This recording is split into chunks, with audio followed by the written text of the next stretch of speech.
आप देख रहे हैं गंगाधरा न्यूज नेटवर्क। प्रपंच और साजिश करने वालों को करारा जवाब देते हुए आज सिवान की पावन धरती पर एक ऐतिहासिक दृश्य देखने को मिला। भारत के यशस्वी प्रधानमंत्री माननीय श्री नरेंद्र मोदी जी का भव्य स्वागत किया गया।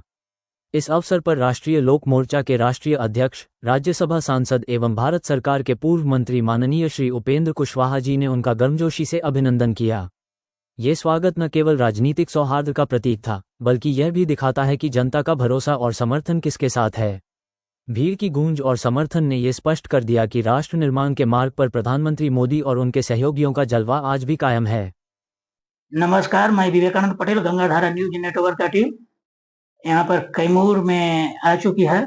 यहाँ पर एक ऐसे नेता हैं जो कि हिंदुओं का नेतृत्व बहुत दिनों से करते आ रहे हैं और हिंदूवादी, हिंदू की आवाज प्रमुखता से उठाते आए हैं यहाँ पर, और बहुत सा कार्यक्रम कराते हैं, लोगों के बीच जाते रहते हैं और पूर्व में विधानसभा के प्रत्याशी भी रहे हैं। हम इनके एक एक चीजों को एक एक बिंदु पर बात करेंगे और इनका जो जो चीज में काम करते आए हैं और अपने हिंदुओं को बातों को प्रमुखता से समाज में उठाने का काम किया है। इनको कई मामले में गंभीर स्थिति से झूठ साच करके इनको फंसाने का भी प्रयास किया गया है। इनके कार्यक्रम में बहुत ज्यादा एफआईआर चाहे और प्रशासन की संलिप्तता ज्यादा रहती है। एक एक चीजों पर इनसे हम जानने का प्रयास करेंगे कि कितना हकीकत है और कितना लोग फंसाने का काम करते हैं। आइए उत्तम जी, गंगाधरा न्यूज नेटवर्क में आपका स्वागत है। बहुत बहुत धन्यवाद आपको मैं चैनल के माध्यम से सभी दर्शकों को तहे दिल से प्रणाम। जय श्री राम। मेरा पहला सवाल यह रहेगा कि यहाँ पे जितना कार्यक्रम कराते हैं, कहीं पर भी जिला में कार्यक्रम कराएं, आप इतने मजबूत स्थिति से आवाज उठाते हैं तब आप पर एफआईआर होती है कि क्या आप वाकई में एफआईआर होने लायक है? क्या स्थिति रहती है? देखिए कि मान लीजिए जो सामाजिक मुद्दा है उसको तत्परता से और निडरता से हम लोग, जो सच्चाई रहती है उसके लिए हम लोग लड़ाई लड़ते हैं और समाज में उठाने का काम करते हैं। तो जो मान लीजिए कोई कार्यक्रम कराते हैं, चाहे जो भी चीज रहता है, हम लोग मुद्दा को उठाते हैं तो कहीं न कहीं विपक्ष को ये चीज सूट नहीं करता है। वो शासन प्रशासन के से कहते हैं, उनसे दबाव बनाकर एफआईआर मुकदमे कराए जाते हैं। यहाँ तक जिला के सभी लोग जानते हैं कि मैं हर समय जमीन से जुड़ा व्यक्ति हूँ, संघर्ष का साथी हूँ और संघर्ष के साथ समाज में एक अच्छे मुकाम पर पहुंचना चाहता हूँ और समाज को एक अच्छे मुकाम पर पहुंचाना चाहता हूँ। साथ ही समाज की एक आवाज बनकर बुलंदी के साथ समाज को दिखाना चाहता हूँ। लेकिन कुछ लोगों को रास नहीं आती है, कुछ ऐसे शासन प्रशासन के लोग भी पीछे रहे हैं, आप सभी लोग जानते हैं। तो उन लोगों को भी नहीं रास आता है कि इसलिए हमारे ऊपर कहीं न कहीं पक्ष विपक्ष के द्वारा झूठे मुकदमे कराए जाते हैं। ऐसा एक बार नहीं कई बार मामला आया हुआ है कि ऐसा क्या करते हैं कि आपके पीछे प्रशासन और अदर जो समाज के लोग रहते हैं आपके पीछे ही पड़े रहते हैं? बस वही चीज है, दिन रात एक किया रहता हूँ। दिन रात समाज में कहीं भी कुछ होता है, तुरंत 10 मिनट, एक आधा घंटा, 1 घंटा के अंदर मैं उत्तम पटेल वहां पहुंच जाता है। कोई मुद्दा होता है उसको तुरंत तत्परता से लड़ते हैं, चाहे कोई गरीब का मामला हो, चाहे कोई युवा का मामला हो, चाहे कोई थाने का मामला हो, चाहे जेल का मामला हो, कोई भी मुद्दा होता है उसका मैं तत्परता से लड़ता हूँ, आवाज उठाता हूँ। और कहीं भी दिनों 24 आवर मैं इस क्षेत्र में रहता हूँ। तो बाकी और जो लोग रहते हैं कहीं ना कहीं उनके अंदर कसर रहती है। और साथ ही रही बात, जिस हिसाब से हम लोग एक क्षेत्र में एक कैंपेन करते हैं, जिस हिसाब से मुद्दों को उठाते हैं और जमीनी तौर से लड़ने का काम करते हैं, तो जो लोग सत्ता में बैठे रहते हैं, जो प्रशासन शासन जो लोग होते हैं, जिनको लगता है कि इनके द्वारा हमको कहीं ना कहीं हानि होगी, वही लोग हमको हर समय चोट पहुंचाने को, हर समय मुझे नुकसान पहुंचाने का काम करते हैं और एफआईआर करके मुझे दबाने का काम करते हैं। आपका कहीं ऐसा मामला है कि बाहर भी जाते हैं, कहीं केस भी देखते हैं हिंदू समाज का? आप अभी दिल्ली में गए थे, सोशल मीडिया के माध्यम से सभी लोगों को जानकारी होती रहती है, वहां पर भी आपको फंसाने का प्रयास किया गया था, इसमें क्या बताना चाहेंगे?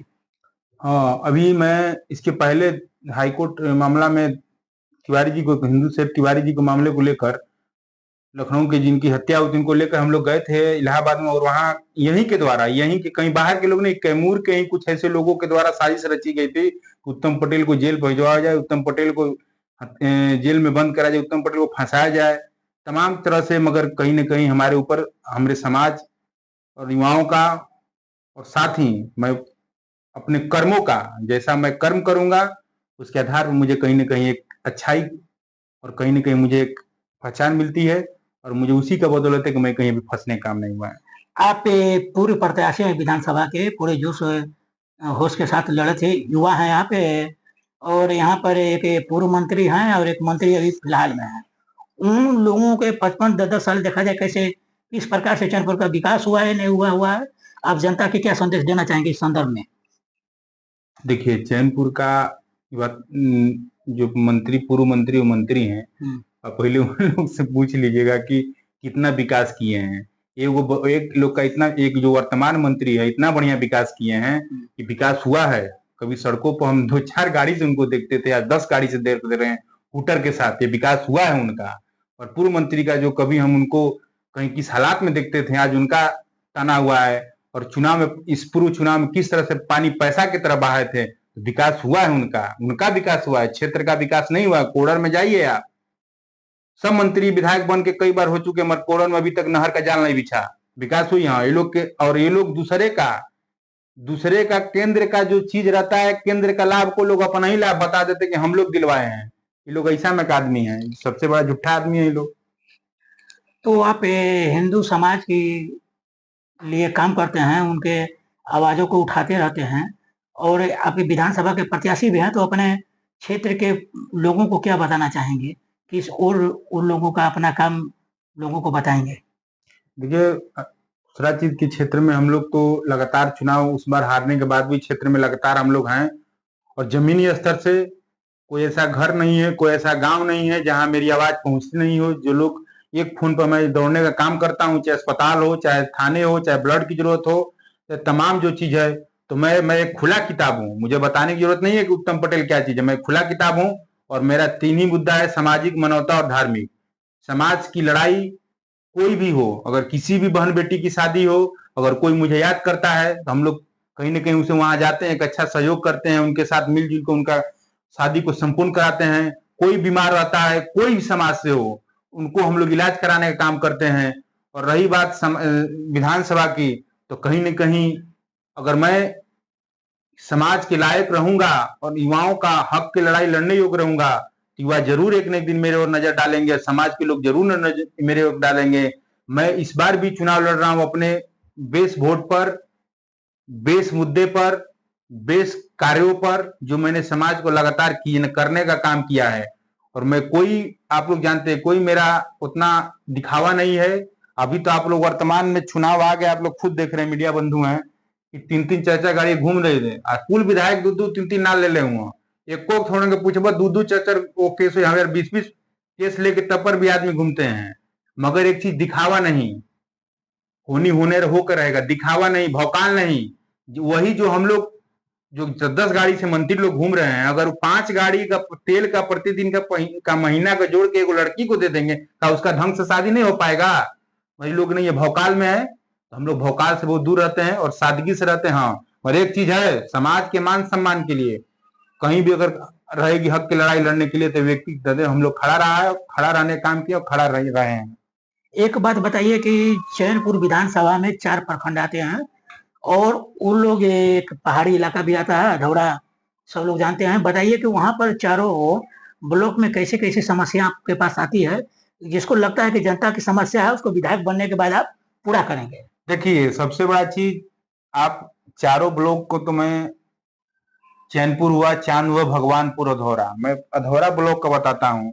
अधौरा ब्लॉक का ये स्थिति है, और बैंक का, वहां 2 ही बैंक है, कि बैंक का जो मैनेजर होता है, जब उसका काम करने का मन नहीं करेगा तो लगा देगा कि नेटवर्क नहीं है वहां बोर्ड, लगा देगा आज बैंक बंद है। अगर जाइए ना आप, कोनो चीज का अपना जो सरकार का जो आता है, क्या बोलता है, कोई जो पैसा आता है उसको निकालने में 200 400 500 खुद घुस लेता है। अभी तक तो सलाह हम लोग सुने नहीं थे, मगर देखें, जब उसका मन नहीं रहा काम करने का लगा दिया। ब्लॉक की रही बात, वहां के जो बीडीओ साहब हैं, मैं खुले चैनल से बता दें, जब आप न्यूज पे चलाएंगे नहीं चलाएंगे, वहां का बीडीओ साहब का एक चीज, उनका एक चीज है कि पैसा के लिए वो विद्यालय में जाते हैं, क्योंकि विद्यालय में जाते हैं जांच करने, कौन शिक्षक पढ़ाने नहीं आया है। जाते हैं जो शिक्षक नहीं जानते हैं, 5 या 10 साल लेते हैं, पॉकेट में डालते हैं, चले जाते हैं। ये नहीं देखते हैं कि उस विद्यालय में कितना बच्चे आया, कितने बच्चे पढ़ने नहीं आए हैं। वहां के वीडियो से मैं आपके न्यूज के चैनल के माध्यम से कहना चाहता हूं, वहां का वीडियो शायद सबसे करप्ट है, जो जो उनके हक अधिकार में नहीं आता है वहां भी चले जाते हैं। अगर कोई ठेकेदार अगर कहीं कुछ करवा रहा है, कटवा रहा है, वहां भी पैसा लेने के लिए चल जाते हैं वो। तो इसीलिए वहां का ब्लॉक स्थिति खराब है। ब्लॉक में कोई काम कराना है बिना कमीशन का नहीं होगा। कमीशन खोरी चरम सीमा पर है। और रही बात चैनपुर में, ब्लॉक की तो हर स्थिति वही है, मगर अधौरा प्रखंड का ब्लॉक का स्थिति बहुत बुरी स्थिति खराब है, क्योंकि वहां साधन संसाधन से पिछड़ा हुआ जगह है। वहां अगर कोई उजर कुर्ता मार के तन्नी से वीडियो साहब से जानकारी बा तबे दूसरा से कराए में 500 200 400 ले ली। तो वहां के वीडियो साहब सबसे करप्ट आदमी है। आप एक विधायक के प्रतिनिधि हैं, प्रत्याशी बनने जा रहे हैं। लीजिए, अगर जनता जनाधार दे दी तो मैं आपको बताता हूं ब्लॉक का स्थिति और बैंक का स्थिति, अधौरा प्रखंड का और चारों प्रखंड का, और जो नहरों का जो जाल जो लोग नहीं कर पाए, हम लोग आंदोलन और उनके प्रति हम लोग इतना कड़ाई करेंगे, क्योंकि जनाधार रहना चाहिए। अभी भाई साहब हम जाएंगे पीछे उनको दबाव, क्योंकि वो एक शिक्षित और पदाधिकारी हैं और मेरे पीछे मोहर लगा के लोग तुरंत डाल देंगे। मैं इसीलिए मैं क्षेत्र में जाता हूं, कहता हूं आप मुझे ताकत दीजिए। किसी भी लड़ाई लड़ने के लिए हथियार की जरूरत है। आज के वर्तमान समय में मेरा जनाधार हथियार, आप मुझे जनाधार दीजिए।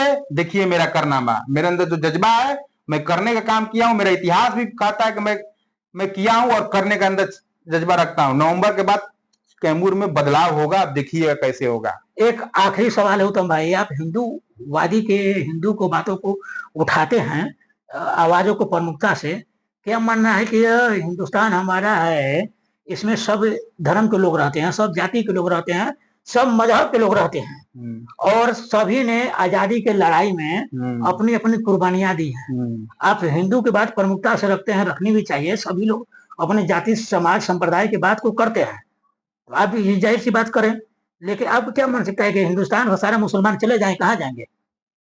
हिंदुस्तान से खाली डॉक्टर एपीजे अब्दुल कलाम को सिद्धांत वाले लोग रहे, बाकी लोग चले जाए। बस आप समझ लीजिए शॉर्टकट में। अगर जो संकट मोचन को उड़ाने में जो मुसलमानों का हाथ रहा, जो अहमदाबाद बम ब्लास्ट में रहा, जो गांधी मैदान में बम ब्लास्ट में जो भारतीय मुसलमान का हाथ रहा, वैसे मुसलमान को भारत में रहने का कोई अधिकार नहीं है। और वैसे मुसलमान जो भारत के देश हित में, विकास हित में डॉक्टर एपीजे अब्दुल कलाम और कारगिल के युद्ध में शहीद होने वाला भाई, वैसे मुसलमानों का इस देश में रहना जरूरी है। मैं उनका तहे दिल से उनका चरण स्पर्श करता हूं। बाकी जो हमारे देश हित में, जो हमारे देश की खुफिया एजेंसी बने बैठे हैं, वैसे मुसलमानों को इस देश में जरूरत नहीं है। उनको जूता चप्पल से मार के भगा दिया जाए। देखिए, हमारे साथ हिंदूवादी के प्रमुख नेता उत्तम पटेल जी भगवान से जुड़े थे और अपने बातों को पूरे प्रमुखता से रखे, एक एक बिंदु पर एक एक चीजों का जवाब दिए हैं। और हमारा सवाल था कि यहाँ से मुसलमान चले जाए, तो इनका कहना है कि जो अलग वादी हैं, अलग विचार रखते हैं, समाज के प्रति द्वेष भावना से काम करते हैं और उसमें संलिप्त रहते हैं, ऐसे लोगों को भारत में कोई जरूरत नहीं है। कि अपना स्थान और ठिकाना दिख लें, नहीं तो इनकी सत्ता व्यवस्था आई तो फिर इन लोगों को ठिकाना नहीं मिलेगा। इसी के साथ कैमूर से विवेकानंद पटेल की रिपोर्ट। Subscribe Gangadhara news network.